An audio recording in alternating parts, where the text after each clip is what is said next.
I want to go over the concept of schedule. I was thinking about this a lot over the weekend, and I think it's important to circle back to the basics frequently because what I've found in my time here is that if I'm ever in a state of struggle or I'm ever kind of in like a mental funk, it's usually because I've skipped something or I've just forgotten one of the basics. So I want to go through that today. Schedule. How to schedule like a boss here as an insurance agent, as an agency builder, how to really master it, okay? So first of all, successful people use time wisely, right? We all have the same 24 hours in a day. How we use those 24 hours and how we manage our time makes all of the difference. And that's something all of us can control and do today. Okay. Now, this is the life insurance agent guide to a schedule designed for success here. Okay.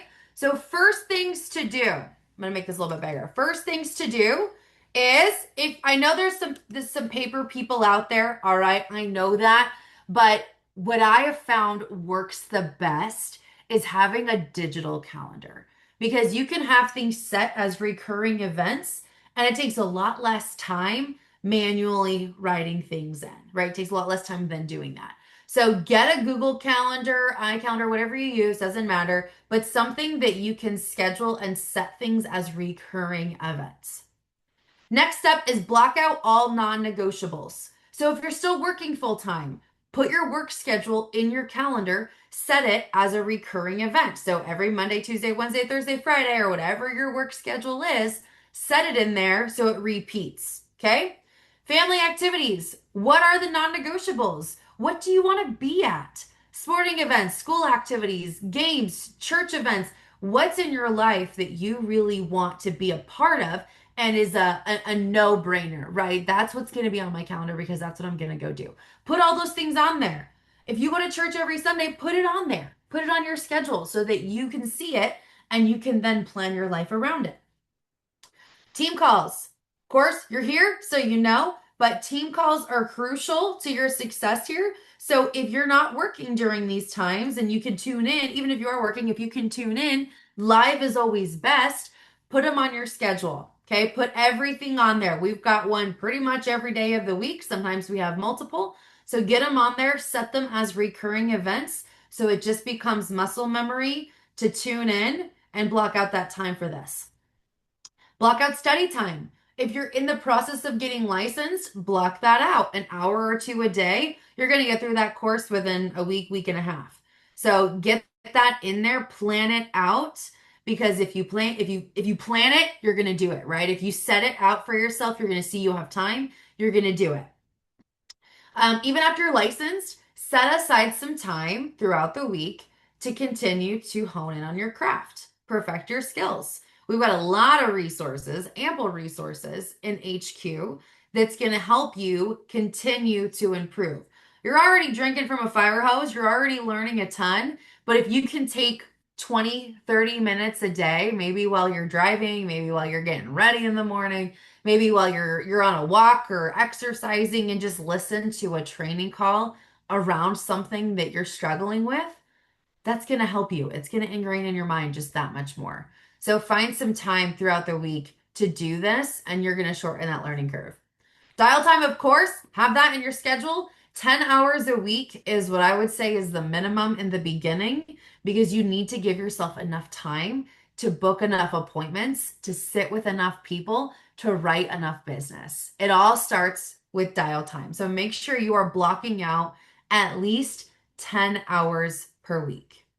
Then appointment time, I would recommend blocking out 10 hours a week of appointment time because you want to be sitting with a minimum of 10 people. And I know there's some schools of thought, part-time, full-time, but you'll see here in a minute what a part-time schedule would look like. And there's time for 10 appointments in there. There's absolutely time. And really it's up to you as far as what you want to earn here. And if you're wanting to transition out of a full-time job into this, the more appointments you put on the calendar, the faster you're going to do that.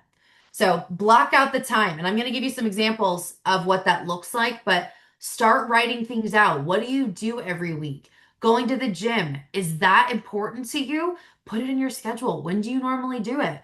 put it in there, right? I even have when I'm showering and when I'm sleeping in my schedule because I need to be that structured so that I know where my time is spent and I know where my openings are. It's crucial, crucial, crucial. There's always enough time, so put everything on the schedule and see where your time is. Some pro tips here. Look for areas to maximize your time. So if you are working full time, or if you've got, if you just have very, very limited availability, then figure out where you can double up, right? Maybe instead of taking 2 hours on Wednesday to watch the national call, if you don't have a lot of time on Wednesdays anyway, listen to the recording. Listen to it on Saturday. Listen to it in the evening. Listen to call recordings that have been from past calls. Figure out what you can do that's double, right? If you're always commuting to work, what can you listen to during that time that's going to help you learn, help you continue to stay in momentum, help you keep showing up for yourself? But, right, you're already sitting in the car anyway. So look for that. Figure out ways that you can double up on what you're doing. I go for a lot of walks, love to be outside, so I listen to calls while I'm walking. And that's a really good use of my time. I can focus, I can listen, I'm not multitasking, but I'm also getting in there and getting the brain food that I need. Listen to dial recordings, listen to trainings, seek out what you need the most and binge it. Again, there's a ton of resources out here around dialing, around appointments, around role and purpose, around building, around everything. There's a ton of resources. We've been here since 2009 and most people that came in here to the business in the beginning came here from a life of insurance. So we just have a ton of knowledge, a wealth of knowledge. So utilize that. Find what you need. If you feel like you're struggling with show rate, find a call training that's going to be centered around that. Or just listen to dial trainings, listen to people dial, listen to hear what they do, how they lock it down. And that's going to help you kind of get it in your brain. If you hear it enough, you're going to start saying it. Okay. Leverage time zones. This is a huge pro tip. If you're not utilizing this and you feel like you don't have enough time to do what you need to do during like normal working hours, leverage the power of time zones. You can legally call people between 8 and 8 in their time zone. So we're going to talk a little bit more about that here in a minute, but be thinking about that. If you're in Pacific Mountain Time, it's later on the East Coast. It's later in the Central Time Zone. So what can you do before work? If you're Eastern Time, what can you do after work? Right? If you're in Eastern Time, you've got Pacific Time that's 3 hours earlier than you. That's a lot of time to get stuff done. So think about that. What time frames can you work that's going to be leveraging what you have available? And again, we'll talk about that in a minute. And then double book yourself for appointments. We're going to talk about this too here in one of these examples, but the average show rate for new agents is around 50 to 60%. And that's just because you're figuring this out, right? It gets better, it gets closer. But in the beginning, I was like, this was like a religion for me, was double booking myself because I knew that there's going to be one appointment that's going to be like, I don't feel like I tied that one down very well. Maybe I should book one that feels more solid, close to it. So I know I'm always sitting with somebody. Every hour, I know I'm sitting with somebody. That way, you are leveraging your time, right? You don't have wasted space sitting there waiting for an appointment to show up, or you blocked out 3 hours for these appointments and you got maybe one to show, maybe none of them. You're always going to be in a state of movement. Okay, so double book yourself. If they both show up, that's a good problem to have. It keeps your posture, right? You said you were busy, you are busy. So if you're running a little bit late, that just shows that you are in high demand and that you're somebody that's worth waiting for. Okay? So double book yourself. And we'll talk about that here too. We all have the same 24 hours, right? How can we multitask efficiently? So here's a schedule example. This is a 3-day work week. So a lot of times this would be for somebody maybe who gets 3 days off during the week, like your regular work schedule is designed like that, or you're a full-time agent. This is something that I recommend. So for production specifically, you've got your dial time blocked out. I'm going to make this bigger so you can all see it. So this is just Monday, Tuesday, Wednesday example. You can move this to whatever 3 days you want, but it's here like this for a reason, right? This is in mountain time. So let's say you popped on to the master call this morning, right after dial time, up to 11 a.m. Okay, so you're just dialing, booking appointments for same day, next day. This is what I mean by double booking. So you have an appointment slot at 1:30 and you have an appointment slot at 1:45. If these guys show up, and by the way, when you're booking, think, okay, what feels solid? We can all kind of feel that. What feels solid? Put them at one that maybe doesn't feel as solid, but they booked, put that in the other one. So you know that you are going to be sitting with somebody. Okay, these guys don't show up. 15 minutes later, you're going to be in this appointment. These guys do show up, love the one you're with. Send these guys a quick text, say, hey, running just a tad behind, but I will be right with you as soon as I wrap up with this client. Then you got another one right after that, right? 2:45 and then 3:15. So you are ready. You got like a solid 3 hours where you have booked 4 appointments. And if you sit with two of them, that's a really good use of your time. Then you're back dialing again in the evening. That's a work day right there, right? You have 5.5 hours of dialing. You've blocked out 4 appointments. If they both show up, that's 2 hours. That's a solid work day. And you have this whole big break right here to do what you need to do. You're booking for same day, next day. So you have a whole lot more appointment slots on Tuesday, dialing in the morning, dialing after the Wayland call, booking for that double booking slot. So the 1:45, if this person doesn't show up, you've got one coming right in at 2:15. If these guys show up, you have half an hour to be able to get through that appointment. And if you're writing an app, half an hour to 45 minutes is going to be plenty of time to get through that. So just leverage your time, you guys. Leverage it so that you're going to be maximizing what you're doing at all times. If you have a no-show, perfect time to dial, right? Little half-hour dial sesh. Some of my best appointments have been booked during a no-show. You were already planning on working anyway. You might as well get a couple dials in and see what happens. Helps keep your mindset right. You're not kind of wallowing in the, oh, I got a no-show. I'm super bummed, right? I was looking forward to this. I feel like I'm not getting anywhere. Start to get into your head. And instead of carrying that into your next appointment, dial. It feels much better going into an appointment after you've booked one during a no-show versus just kind of sat there. Okay. So book during no shows, but always be leveraging your time. More dial time on Wednesday. I always say bonus because you've already gotten your 10 hours here.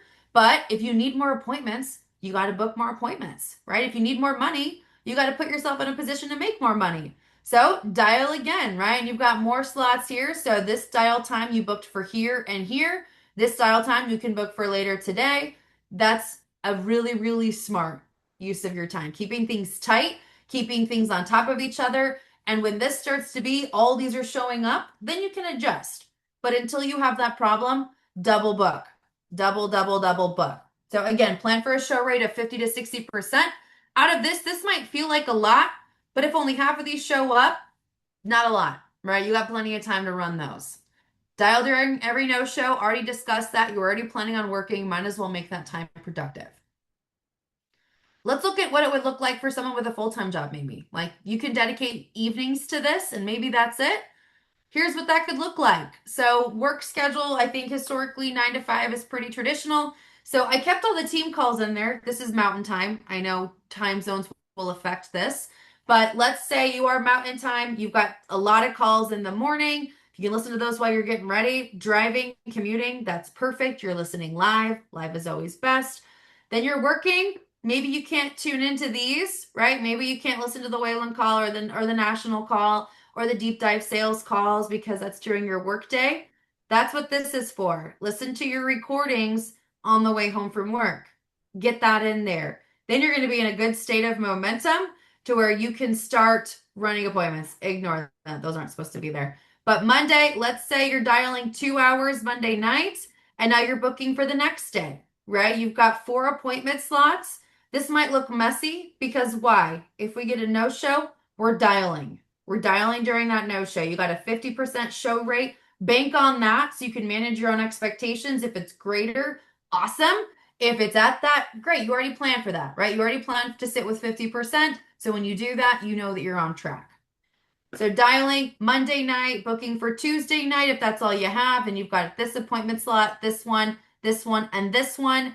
Dial during any no-shows, dialing for this day, same thing. You're just rolling and rolling it over so that you're leveraging that evening time. Again, time zones make a huge difference. So if you're Eastern time, and you've got some time in the evenings to book to dial a little bit longer. I know agents that have worked their entire careers only in the evenings, working that time zone, like Eastern time, working only Pacific time leads. So it's a huge strategy that is at your fingertips to use. If you're Pacific time and you're thinking, I have some time in the mornings, I could get up at, I could get up at 5, get myself ready, and then dial for a couple hours in the morning, you can work those East Coast leads because by 6 a.m. your time, it's 8 a.m. on the East Coast.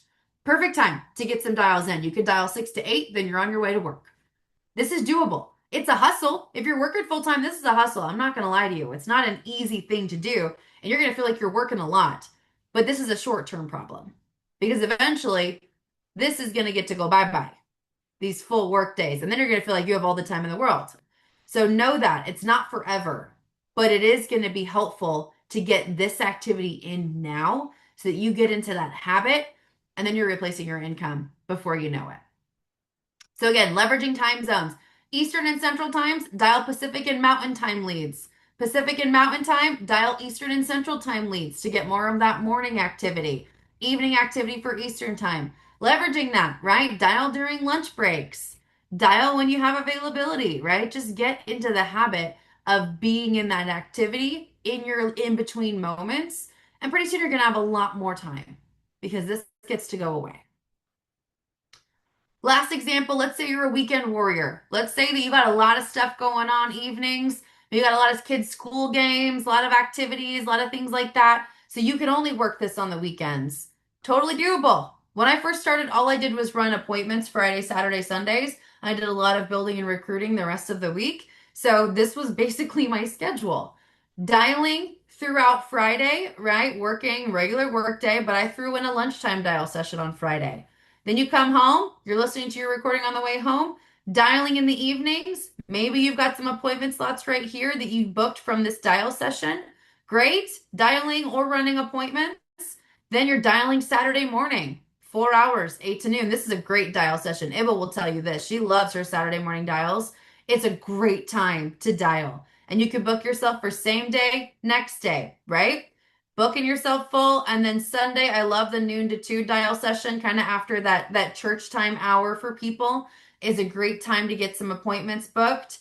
Don't worry about calling people on Sundays.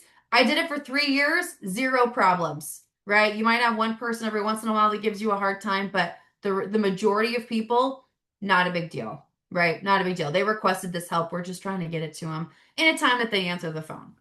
So get that dial time in, double booking yourself for your schedule so that you are sitting with somebody, right? You're sitting with somebody, totally doable. And it's been done 100 times, if not 1,000 times before.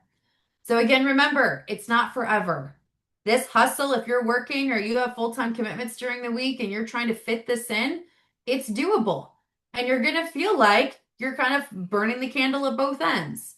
But if you can commit to this for 3 months, you're going to find that you're going to be in a much better position than when you started. And you might even be in a position to be able to replace your full-time job with this. A lot of agents do that within the 3 to 4 months. So commit to this, get the hustle in now, get the grind in now, and you're going to help yourself get more time back down the road. Some last non-negotiables. So if ever in doubt, if you're ever wondering, what do I need to be doing? What is going to be the things I need to accomplish in this business to know that I am on the right track, right? What can I tick off my list every single week?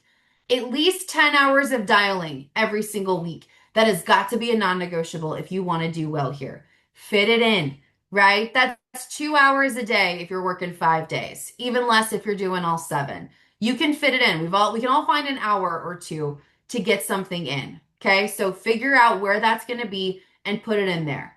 Block out your time to book 15 to 20 appointments, knowing that you're going to sit with 10 to 12 of them. Okay. So block that out. Double book yourself. Know that you're going to have that 50% show rate. That's going to be the beginning, and plan for it. Book appointments for same day or next day. So dialing when you're going to have that availability to throw things on the schedule for that same day or next day. Booking appointments 2 or 3 days out in the beginning is just a really good way of getting a no-show because you don't have quite the posture yet to ensure that that appointment's got a higher chance of showing. So just book it tight, book it close so the person's got less likelihood to forget, and you're just, again, maximizing your time. If you aren't where you need to be during the week, like midweek, reevaluate. If you're starting this on Mondays, look at your books and your numbers on Wednesday and say, okay, am I on track? Have I had a good week so far, or have I had a lot of goose eggs? If it's been a rough week, get back on the phone, get more leads, get more dialing in. There's no rule against investing in more leads halfway through the week. Sometimes you just got to do it. Some weeks are going to be way easier than others. Some weeks you're going to feel like everything you touch turns to gold. And some weeks you're going to feel like you just can't get someone to get to the finish line to save your life. And that's just how this business is. But you can manage your own mindset and your own emotions by scheduling, by planning, by just making sure you're ticking the activity boxes, and the rest is going to fall into place. Okay? Hit these metrics every week, and success is not an if, it becomes a guarantee. That's all I have for you guys today. Happy Monday. Enjoy the rest of your week. Get after it. Thank you, everyone. See you guys. Bye.